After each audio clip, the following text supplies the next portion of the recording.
Here's a pair of the Soundcore Q20i headphones. I'm going to show you how to connect these directly to a Hisense smart TV via Bluetooth. This is the Hisense TV that has Google TV. So the first thing is, let's go ahead and put these headphones into pairing mode. Okay, now we'll know that these are pairing mode if the light down here is blinking blue, blue, blue, blue. Okay, so the headphones are currently turned off. Let me go ahead and turn these off. The middle button here is the power button. Let me press and hold for a few seconds and just wait till it turns off. Okay, it just turned off. Now, the next thing I'm going to do is I'm going to force it into pairing mode. And how I'm going to do that is, with the headphones off, I'm going to press and hold that power button and keep holding until it starts blinking blue here. I got to hold it for like 5 seconds or so. Power button here, we'll do it together. Ready, go. Press and hold, keep holding. Wait. It's blinking white, still holding, wait. Okay, now let go. It's blinking blue.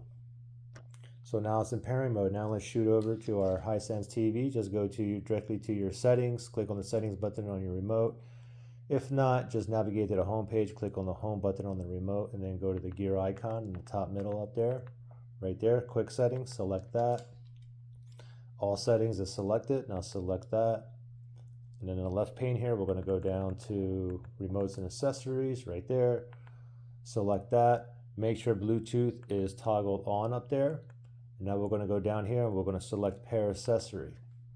Now searching for devices that's in pairing mode near me. These are still in the pairing mode. It's blinking blue here. And what do you know? It found it. Soundcore Q20i. Make sure it's highlighted. OK on the remote. It says pairing.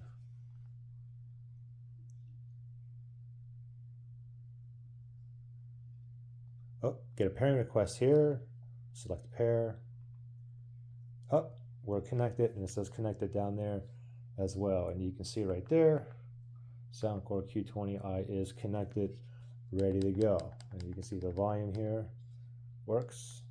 Now, if you had any issues pairing or connecting these, you can factory reset these headphones. If you need to do that, look for that link below in the description area.